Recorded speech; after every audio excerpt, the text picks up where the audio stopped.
Hello students, मैं अरविंद चौधरी स्वागत करता हूं आप सभी का हमारे एक और लेटेस्ट वीडियो में।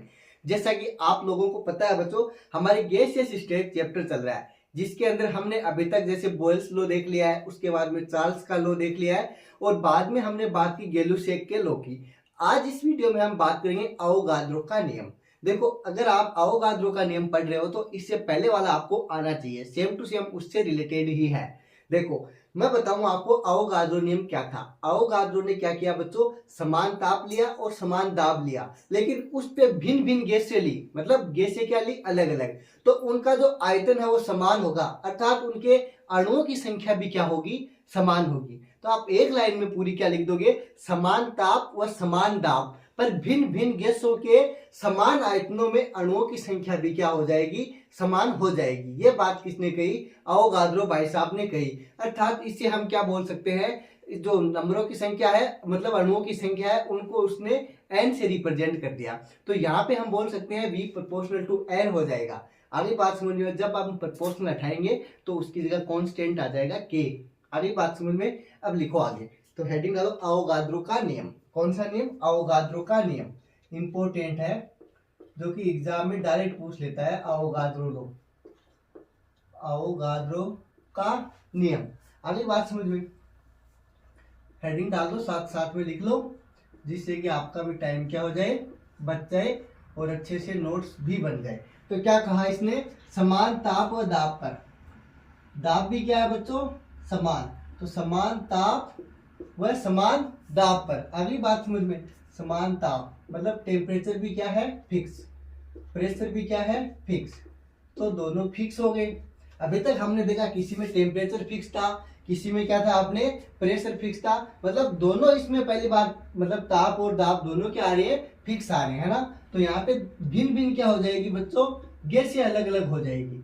क्या हो जाएगी, गैसें अलग अलग हो जाएगी। गैसें तो अलग अलग होगी, लेकिन इनका आयतन है, वो अणु है, उनकी संख्या क्या हो जाएगी, एक समान हो जाएगी। अगली बात समझ में, तो भिन्न भिन्न गैसों में, किसमें, भिन्न भिन्न गैसों में। देखो, आप लोगों ने n है मतलब अवोगाद्रो है, उसको किससे रिप्रेजेंट करोगे, n से रिप्रेजेंट करोगे। तो मेरे बताने से पहले आप n की वैल्यू बताओगे। क्या बताओगे, n की वैल्यू कितनी होती है बताओ, गैसों के समान आयतनों में, है ना।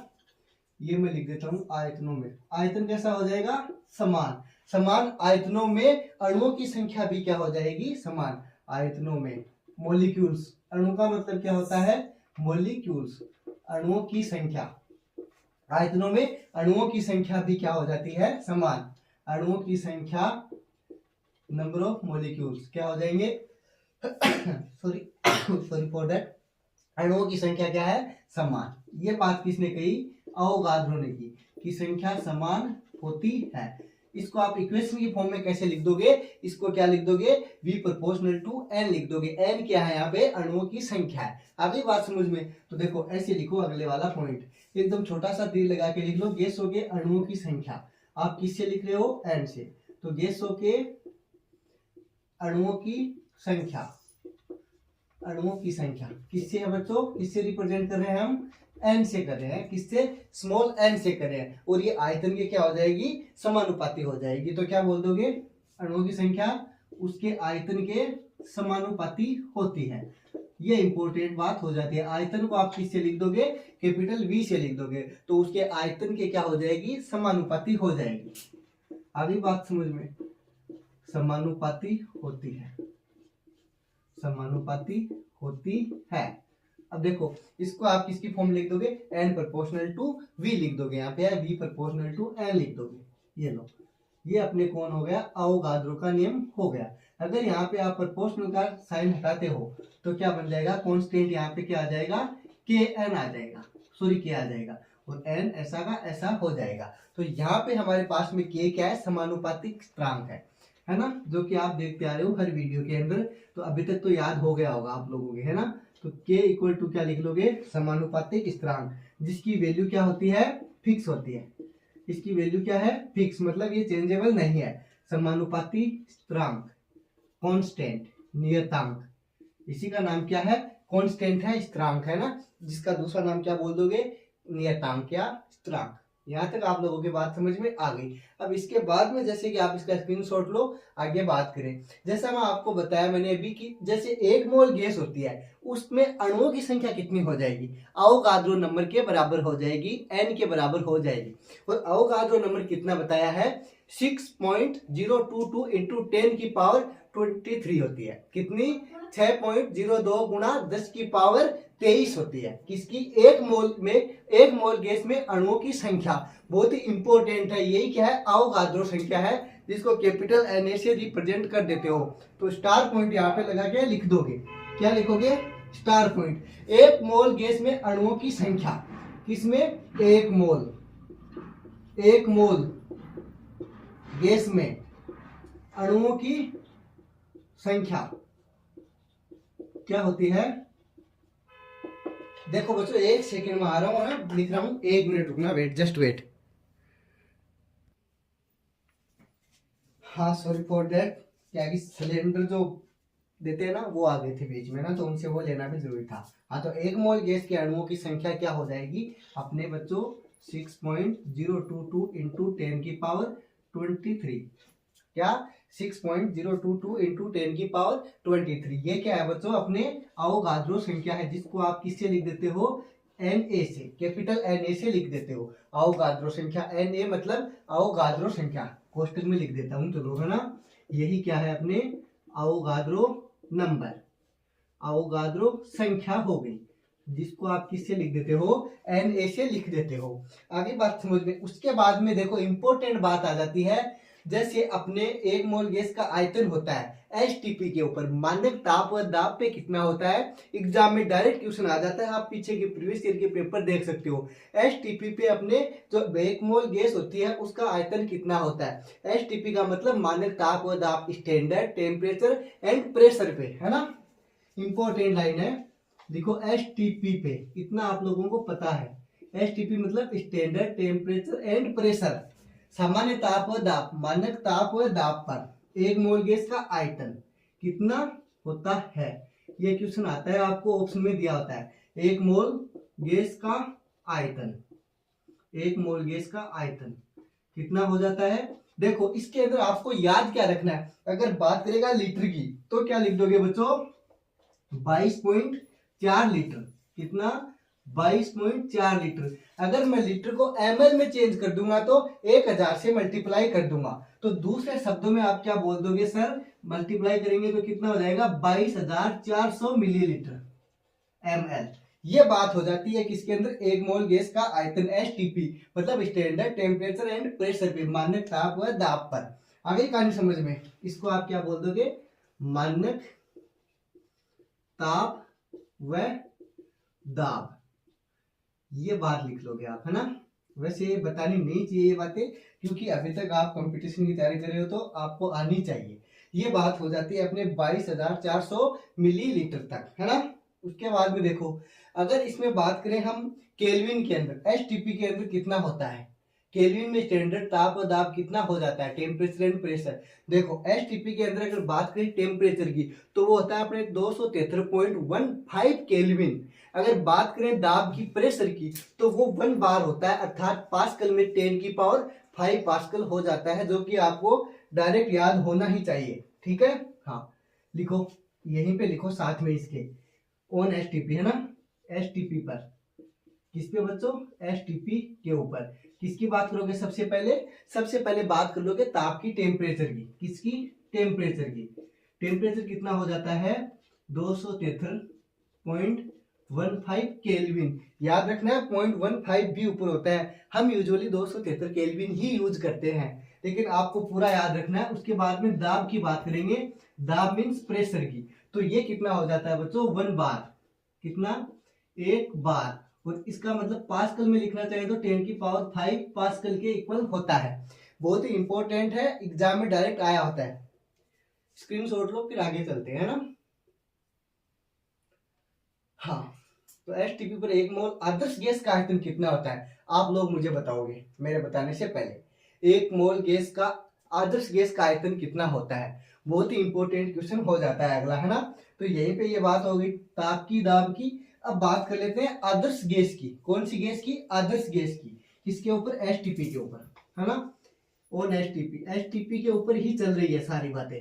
तो एसटीपी के ऊपर आदर्श गैस होती है, उसका आयतन कौन सा, 1 मोल गैस का, है ना, 1 मोल गैस का, 1 मोल आदर्श गैस, आइडियल, है ना, आदर्श गैस का आयतन कितना होता है बताओ, कमेंट करके बताओ। शायद तक आप लोगों को नहीं पता अभी तक कितना हो जाता है बच्चों। 1 मोल आदर्श गैस की बात चल रही है, आइडियल गैस की चल रही है, तो ये हो जाता है 22.71 लीटर। कितना, 22.71 लीटर। आगे बात सुनिए, 22.71 लीटर किस पे, 1 मोल गैस आदर्श, 1 मोल आदर्श गैस का आयतन किस पे, एसटीपी के ऊपर। तो ये आपको पूरा पता होना चाहिए, तभी आप न्यूमेरिकल क्वेश्चंस हैं वो कर पाओगे। हाँ, छापो। अब हम जैसे कि गणना करनी चाहिए, जैसे मोल्स हैं, आपने मोल मोल पढ़ा है, तो मोलों की गणना कैसे करोगे। कोई भी गैस दे रखी है, उसमें आपको मोल्स हैं उनकी गणना करनी है, कैलकुलेट करना है उनको, तो कैसे करोगे। देखो मोल का मतलब क्या होता है बच्चों, आपने पढ़ा भी होगा द्रव्यमान बटा अणुभार, मतलब अपने given mass upon molar mass हो जाता है, किसके इक्वल, अपने मोल के इक्वल। तो आपने जैसे कि फर्स्ट चैप्टर जैसे विलियन पढ़ते हो आप, उसके अंदर ये सारी चीजें पढ़ते हो, पर यहाँ पे भी थोड़ा सा मैं आपको ब्रीफ में रिवीजन करवा दूंगा ना। तो लिखो अगला, क्या लिखोगे, कोई भी गैस है उसके लिए आपको क्या निकालना आना चाहिए, मोल है वो निकालने आने चाहिए, मोलों की गणना कैसे करते हो ये चीज आप लोगों को आनी चाहिए। तो अगली हेडिंग डालो, किसी गैस के लिए मोल्स की गणना करना, मोलों की गणना करना, लिख ली, हेडिंग डालो और साथ साथ में लिखते चलो। हाँ जब मैं इसको इरेज करूं तो आप चाहो तो 10 सेकंड स्किप भी कर सकते हो, 10 से 12 सेकंड लास्ट लगती है ना। बाकी कभी कभार मैं लिखते टाइम भी अच्छी अच्छी बातें बोल जाता हूँ, जो डायरेक्ट एग्जाम से क्वेश्चन आ जाता है, जो बोर्ड पे नहीं लिखी जाती फिर भी बोल देते हैं, जिनसे भी कभी कभार एग्जाम में डायरेक्ट क्वेश्चन आ जाता है, ऐसा बहुत बार होता है ना। तो किसी गैस में मोल्स की गणना करना कैसे करोगे, हाँ लिखो, गैस में मोल्स की गणना करना, गैस के लिए, कोई भी गैस है वो उसके लिए, गैस के लिए मोल्स की गणना करना है, मोल की गणना करना। कैसे करोगे कैलकुलेशन, कैसे कैलकुलेट करोगे कि किसी गैस में कितने मोल हैं। देखो हमने अभी पढ़ा बच्चों V प्रोपोर्शनल टू N होता है, अर्थात उसके बाद में हमने क्या देखा, ये देखा ना V प्रोपोर्शनल टू N, ये बात आप लोगों की याद है ना। इसके बाद में हमने जैसे ही प्रोपोर्शनल हटा दिया तो इधर क्या आ गया, समानुपातिक स्थिरांक K आ गया और इक्वल में Kn हो गया। यहाँ तक आप लोगों की बात समझ में आ गई थी, यहाँ तक आपकी कोई दिक्कत नहीं है। लेकिन मैंने अभी आपको क्या बताया, n क्या है, मोल है। तो मोल कैसे निकालते हो आप, द्रव्यमान बटा अणुभार। देखो इधर हिंदी में देखो, पूरा हिंदी इंग्लिश दोनों में, मोल इक्वल क्या हो जाता है बच्चों, द्रव्यमान अपोन में अणुभार। तुल्यांक की बात भी काम में लेते हैं क्या, बताओ कमेंट करके, तुल्यांक की बार क्या होता है आप बताओ कमेंट करके। हालांकि विलियन में पढ़ेंगे सब कुछ। हाँ देखो मोल को आप किससे लिख देते हो बच्चों, आप मोल को लिख देते हो, जैसे मोल लिख देते हो मोल को, तो लेकिन जो द्रव्यमान है मतलब गिवन मास, जिसका आप एटम ले रहे हो उसका मास कितना है, और इसका अणुभार मतलब उसका क्या हो जाता है, मोलर मास, क्या हो जाएगा मोलर मास, तो mm। तो इसको आप कैसे लिख दोगे, अपने इस मोल है तो आप मोल को क्या लिख दोगे, ऐसे लिख दोगे, मोल इक्वल टू क्या हो जाएगा, द्रव्यमान है उसको तो स्मॉल m से लिख दोगे, अणुभार है मोलर मास है इसको कैपिटल M से लिख दोगे, ये काम कर लोगे आप। और मोल को आप लोगों को मैंने बताया कि किससे लिखते हो, n से लिखते हो, स्मॉल n से, तो इसको आप स्मॉल n लिख दो, है ना। ये चीज आप लोगों की समझ में आ गई। देखो ये मोल तो है, हाँ हाँ ये देखो कैपिटल M क्या है, अणुभार है मोलर मास है। अब देखो यहाँ पे ये n की वैल्यू है वो इसमें पुट कर देंगे हम, बस इतना ही काम करेंगे और कुछ नहीं करेंगे। तो ये v का तो v रह जाएगा, k का k रह गया, इस n की जगह क्या आ जाएगा, m अपॉन m, मतलब स्मॉल m ऐसे, और अपॉन में क्या आ जाएगा, कैपिटल M आ जाएगा। तो आप ऐसे लिख दोगे अच्छी अच्छी राइटिंग में, कौन सी राइटिंग में, अच्छी वाली राइटिंग में। इतना लिखने के बाद में देखो जैसे ही आप आगे चलोगे तो यहाँ पे अगर मैं कैपिटल M की वैल्यू निकालूं, कैपिटल M का मतलब मोलर मास, तो वो कैसे निकलेगा, इधर आ जाएगा और कोई भी चेंज नहीं आएगा। ये आ गया, ये अपनी जगह है, के भी अपनी जगह, स्मॉल m भी जगह, और ये v इधर चला जाएगा। अब यहाँ पे क्या हो जाएगा बच्चों, अगर हम यहाँ से घनत्व निकालना चाहे तो आप लोगों को मैंने अभी बताया था द्रव्यमान अपॉन आयतन। घनत्व क्या हो जाता है, देखो साइड में सब कुछ लिख देता हूँ। घनत्व जिसको आप किससे लिखते हो, डेंसिटी, डी से, स्मॉल डी से रिप्रेजेंट कर देते हो, और इसका फॉर्मूला क्या हो जाता है, द्रव्यमान अपॉन आयतन। क्या, द्रव्यमान अपॉन आयतन। द्रव्यमान को यहाँ पे हमने स्मॉल m से लिखा है और आयतन को कैपिटल V से लिखा है, तो हमारी D इक्वल टू क्या आ गया, m अपॉन V आ गया। ये वैल्यू यहाँ पे पुट कर देंगे घनत्व वाली हम। m अपॉन V क्या है बच्चों, घनत्व है। तो आप लोगों के ये चीज समझ में आ गया, यहाँ पे इसका मतलब क्या है, D है। क्या है, D है। तो हम लोग यहाँ लिख सकते हैं ना ऐसा, इधर तो m बच गया अपना, और ये एक तो k बच गया, और इसकी जगह मैं क्या लिख दूंगा, m अपॉन v की जगह घनत्व मतलब d। ये बात आप लोगों की समझ में आई कि नहीं आई, m इक्वल टू के डी। अगर मैं यहाँ पे k को हटाना चाहूं तो कैसे हटा सकता हूँ, क्या k क्या है, अपने समानुपातिक स्थिरांक है, तो हम ऐसा लिख सकते हैं ना इसको हटा के, m प्रोपोर्शनल टू d। ये देखो ये चीज आ गई। ये क्या आ गई, जो गैस है, कोई भी गैस, किसी गैस का मोलर द्रव्यमान, ये m क्या है, मोलर द्रव्यमान मीन्स अणुभार, क्या है, मोलर द्रव्यमान, मोलर मास है। तो ये किसी गैस के किसी गैस का मोलर द्रव्यमान उसके घनत्व के क्या हो जाता है, समानुपातिक। इंपॉर्टेंट डायरेक्ट कथन दिया हुआ होगा, तो यहाँ पे आप क्या लिख दोगे, एक इंपॉर्टेंट लाइन लिख दोगे कि कोई भी गैस है उसका मोलर द्रव्यमान उसके घनत्व के समानुपाती होता है। एकदम एज इट इज लाइन आएगी एग्जाम के अंदर, तो आप यहाँ लिखो, ये संबंध आ गया बीच में, किसी भी गैस के लिए, है ना, किसी गैस का मोलर द्रव्यमान, कौन सा, मोलर मास, मोलर मास, चलो मोलर द्रव्यमान लिख लो, आप तो उससे ही समझ आओगे, है ना। मोलर द्रव्यमान अणुभार हो गया ना, मोलर द्रव्यमान, किसी गैस का मोलर द्रव्यमान उसके घनत्व के समानुपाती होता है, उसके घनत्व। देखो मोलर द्रव्यमान को हमने कैपिटल M से लिखा है और घनत्व को स्मॉल d से लिखा है, तो उसके घनत्व के क्या हो जाएगा, समानुपाती हो जाएगा। बहुत ही इंपॉर्टेंट लाइन है, एग्जाम में लाइन आती है, एकदम ऑप्शन दिया होगा चौथा नंबर का कि कौन सा सही है कौन सा गलत है, तो उसके अंदर ये 4th नंबर पे देगा, क्योंकि आप वहां तक पहुंचोगे नहीं, उससे पहले ही गलत कर बैठोगे। उसके घनत्व के समानुपाती होता है। आगे बात समझ में, इसका स्क्रीनशॉट लो, बहुत ही इंपॉर्टेंट लाइन निकल के आ गई हमारे पास में, ये संबंध आ गया किसके बीच में, मोलर द्रव्यमान और अपने घनत्व के बीच में। यहां तक आप लोगों की बात समझ में आई। अब देखो यहाँ पे हमारे चारों नियम क्या हो जाते हैं, कंप्लीट हो जाते हैं। आगे क्या स्टार्ट करने वाले हैं, अब हम देखेंगे आदर्श गैस समीकरण, आइडियल गैस इक्वेशन क्या होती है, बताओ आप लोग मेरे को। मैं इसको इरेज कर देता हूं, इतने में आप कमेंट करो। हाँ, आदर्श गैस समीकरण। देखो आदर्श गैस समीकरण नाम की कोई चीज होती नहीं वैसे तो। क्यों नहीं होती, क्योंकि कोई भी चीज अपने आप में आदर्श नहीं होती। आदर्श का मतलब क्या होता है, 100% होना। तो ऐसा कोई वर्ड ही नहीं है, मतलब वर्ड है लेकिन कोई चीज नहीं है कि आदर्श नाम की चीज। तो बच्चों यहाँ भी क्या हो जाएगा, गैस तो आदर्श नाम दे देंगे उसका, लेकिन वो एक काल्पनिक गैस हो जाएगी। क्यों काल्पनिक गैस हो जाएगी, रीजन आपको पता होना चाहिए। इसमें एक कंडीशन लगा देगा तब वो जाके आदर्श होगी, और वो कंडीशन कभी अप्लाई होगी नहीं। क्यों नहीं होगी, ये बोल देगा कि वो सभी ताप व दाब पर अपन ने जो चारों नियम पढ़े उनका पालन करना चाहिए। मतलब कोई काल्पनिक गैस होगी, वो सभी ताप व दाब पर, मतलब सभी ताप व दाब पे कैसे पालन करेगी, मतलब तापमान और उसका दाब तो अलग अलग होगा ना कभी ना कभी, तो उस पे ही पालन करनी चाहिए। और पालन किसका, अपने बोयल का नियम, चार्ल्स का नियम, ऐसे ही अपने अवोगाद्रो का नियम, इन सब का पालन करनी चाहिए। कौन, वो काल्पनिक गैस, वो आदर्श गैस, तब जाके वो क्या बनेगी, आदर्श गैस बनेगी। तो इसकी डेफिनेशन क्या लिख दोगे आप, वह काल्पनिक गैस जो सभी ताप व दाब पर बोयल का नियम, चार्ल्स का नियम और अवोगाद्रो के नियम का पालन करती है, क्या कहलाती है, आदर्श गैस कहलाती है। ये बात होनी चाहिए। तो ये तो पॉसिबल नहीं है, एक साथ में तीनों नियम कैसे लग जाएंगे, उस पर नहीं लग पाएंगे। ठीक है, तो लिखो यहाँ पे हेडिंग लिख लिया आपने, आदर्श गैस समीकरण। उसके बाद में कंटिन्यू करो, वह है काल्पनिक गैस। जल्दी जल्दी लिखो बच्चों, है ना, एग्जाम पास में है ना।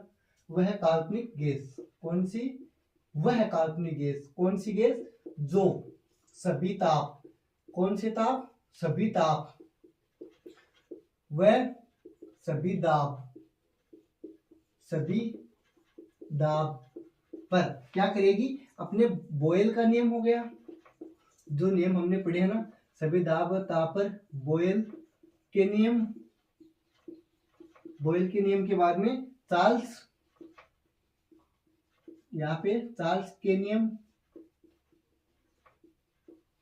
उसके बाद में कौन सा है, वह अवोगाद्रो के नियम का, वह अवोगाद्रो के नियम का पालन करती हो, अवोगाद्रो के नियम का पालन करती हो, क्या कहलाती है, आदर्श गैस कहलाती है, करती है, क्या कहलाती है बच्चों, आदर्श गैस कहलाती है। वह काल्पनिक गैस जो सभी ताप व दाब पर, सभी ताप व दाब पर, आगे बात समझे, सभी ताप और सभी दाब पर बोयल के नियम का, चार्ल्स के नियम का, अपने अवोगाद्रो के नियम का पालन करती है, क्या कहलाती है, आदर्श गैस समीकरण कहलाती है, आइडियल गैस कहलाती है। अब देखो बोयल का नियम क्या था, सबसे पहले बोयल का नियम देखते हैं, क्या, अकॉर्डिंग टू बोयल्स लॉ, बोयल के अनुसार, बोयल के नियम के अनुसार, उसके बाद में चार्ल्स और उसके बाद में अवोगाद्रो, तीनों लिख लेंगे। तो बोयल का नियम क्या था बच्चों, P प्रोपोर्शनल टू 1/V। यहाँ पे आयतन और दाब की बात चल रही है बच्चों, तो आयतन है वो क्या हो जाएगा, सभी का समान हो जाएगा, ये चीज बोल रहा है इसमें ना। तो देखो V इधर लेके आ जाएंगे, अपने को V प्रोपोर्शनल टू 1/P ये हो जाएगा, और कुछ भी चेंज नहीं करना। इसको हमने क्या नाम दे दिया, इक्वेशन फर्स्ट नाम दे दिया, क्या, V प्रोपोर्शनल टू 1/P। उसके बाद में चार्ल्स का नियम आ जाएगा, उसके अकॉर्डिंग बात कर लेंगे, किसके अकॉर्डिंग, चार्ल्स के नियम के अनुसार, according to Charles law. Charles ने क्या बताया था, चार्ल्स ने बताया V प्रोपोर्शनल टू T हो जाता है, ठीक है, सेकंड हो जाएगी V प्रोपोर्शनल टू T, ठीक है, ये हो जाएगी अपने पास में सेकंड इक्वेशन, कौन सी, सेकंड। लास्ट वन कौन सी है, अवोगाद्रो के नियम से, अवोगाद्रो के नियम से क्या आया है, V प्रोपोर्शनल टू N आएगा, हाँ, अवोगाद्रो के अकॉर्डिंग या के नियम से V प्रोपोर्शनल टू क्या आ गया, N आ गया, ठीक है, ये तीनों इक्वेशन आ गई हमारे पास में, V प्रोपोर्शनल टू N आ गया। अब देखो ये इक्वेशन हो गई थर्ड, हमारे पास में सब में V proportional to 1/P, V proportional to T और V प्रोपोर्शनल टू N है। तो इन तीनों समीकरण से हमारे पास में V की वैल्यू निकल के आ जाएगी, है ना। तो यहाँ पे क्या लिख देंगे, from equation first, second and third से, तो तीनों समीकरणों से हमारे पास में वैल्यू आ जाएगी। तो समीकरण कौन कौन सी, 1, 2 व 3 से, किससे, 3 से। तो देखो यहाँ पे V प्रोपोर्शनल टू क्या है, 1/P। अब देखो यहाँ पे T है और यहाँ पे N है, तो ये मल्टीप्लाई में सारे के सारे लिख देंगे, ये TN हो जाएगा, ठीक है, तो ये निकल के आ जाएगी हमारे पास में।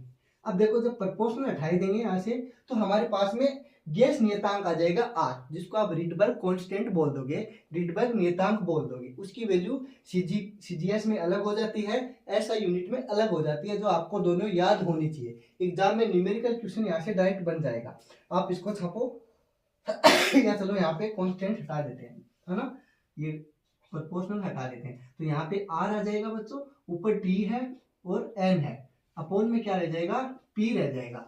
अब देखो इससे आगे क्या निकल के आ जाएगा, आप क्या कर लोगे, P को इधर लेके आ जाओगे, जो कि आपने पढ़ा है PV इक्वल टू NRT। हमारे पास में इक्वेशन निकल के आ जाएगी ये, देखो P मल्टीप्लाई V, है ना, आपने इसी फॉर्म में पढ़ा है हमेशा, PV इक्वल टू ये रहा NRT, मतलब रीअरेंज कर लो जैसा आपने जिस फॉर्म में पढ़ा है। ये हमारे पास में क्या आ गई बच्चों, गैस समीकरण आ गई, आदर्श गैस समीकरण आ गई। इसको आप चाहो तो नाम भी दे सकते हो, क्या, आदर्श गैस समीकरण, आइडियल गैस इक्वेशन, आदर्श गैस समीकरण। चलो फिर से आपको क्या हो गया, यहाँ पे रिवीजन हो गया, PV इक्वल टू NRT आ गया। हाँ, स्क्रीनशॉट ले लो, पीछे हो जाओ, एकदम अच्छा सा स्क्रीनशॉट लो।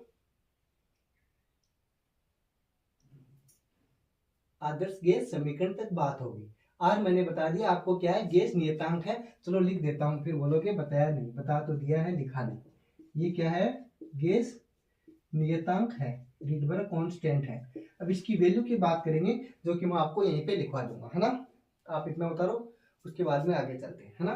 तो आर का क्या क्या मान हो सकता है, देखो SI पद्धति के अंदर कितना हो जाएगा, आर का मान 8.314 जे, फिर के है ना अपने, उसका माइनस इनवर्स में आ जाएगा क्योंकि अपॉन में आएगा ना, इसलिए, और मोल भी इनवर्स में आ जाता है। तो यहाँ पे अपने पास में जैसे मैं एस आई की बात करूँ, एस आई पत्ती में आर का मान सबसे पहले, तो यहाँ पे लिखेंगे एस आई पत्ती में आर का मान, किसका, डिडबर्ग कांस्टेंट का मान। तो आर का मान एस आई पत्ती में क्या हो जाएगा 8.314। देखो उसके बाद में इसके अंदर यूनिट इंपोर्टेंट हो जाती है, बाकी कुछ भी चेंज नहीं होगा, है ना।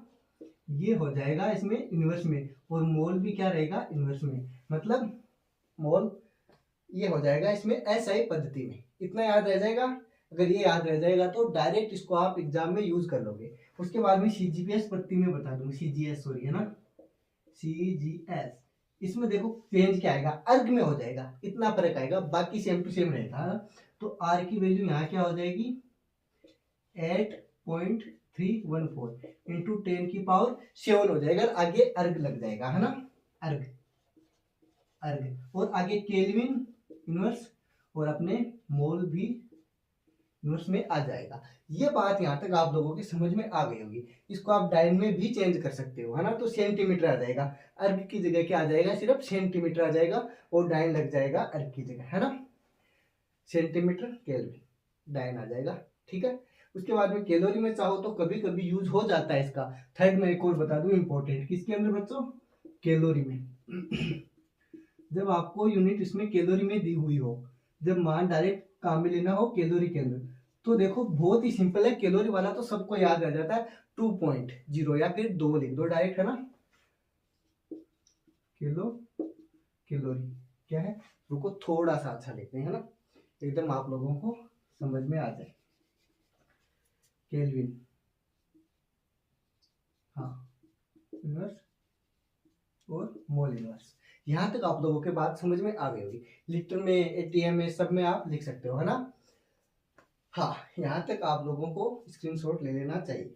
उसके बाद आगे चलते हैं। आगे बच्चों हम बात करेंगे संयुक्त गैस की, कंबाइंड गैस लॉ की, संयुक्त गैस नियम की।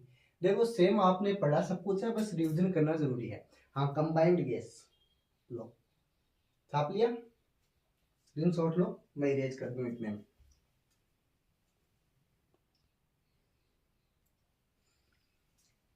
हेडिंग डालो संयुक्त गैस नियम, कंबाइंड गैस लॉ। देखो इसके अंदर क्या करेंगे, आपको नाम से पता चला संयुक्त गैस मतलब एक से ज्यादा गैस। उसके अंदर हम देखेंगे यदि गैस का आयतन क्या करेंगे हम V1 है और तापमान T1 है और दाब P1 है, इसे बढ़ाकर या प्रसारित करके हम क्या कर देंगे V2, T2 एंड P2 कर देंगे, तो क्या फर्क पड़ जाएगा। देखो PV इक्वल टू तो nRT ही रहेगा, लेकिन इसके अंदर देखो हमने देखा N क्या है, R क्या है, T क्या है, सब कुछ देखा है, लेकिन इसके अंदर NR क्या है बच्चों, कांस्टेंट है, तो उसकी वैल्यू तो क्या रहेगी, सेम रहेगी, लेकिन P, V और T ये क्या हो जाएंगे, चेंज हो जाएंगे। बस यही बात हमें लिखनी है। तो यहाँ पे हमारी इक्वेशन नई बन जाएगी, जो हम यहाँ पे अभी देखने वाले हैं, है ना। तो कोई गैस है तो उसमें क्या कर देंगे, उसका आयतन भी बढ़ा देंगे और उसका प्रेशर, वॉल्यूम सब बढ़ा देंगे, है ना। यदि किसी गैस का आयतन, आयतन को सबसे पहले किसे लिख लोगे, V1 से। पहले आयतन क्या था बच्चों, V1, ताप क्या है, T1 है, टेम्परेचर क्या है, T1 है, वह दाब क्या है, दाब मीन्स प्रेशर, ये क्या है, P1 है, क्या है, P1 है। तो इससे प्रसारित कर देंगे, बढ़ा देंगे, से प्रसारित करके, प्रसारित करके क्या कर देंगे, आयतन को तो V2 कर देंगे, क्या से प्रसारित करके, क्रमशः आयतन वगैरह सब कुछ, है ना, चेंज हो जाएगा, क्रमशः सारी की सारी चीजें, जैसे कि आयतन क्या हो जाएगा V2, ताप क्या हो जाएगा T2 और दाब क्या हो जाएगा P2 हो जाता है ना, प्रसारित कर देते हैं।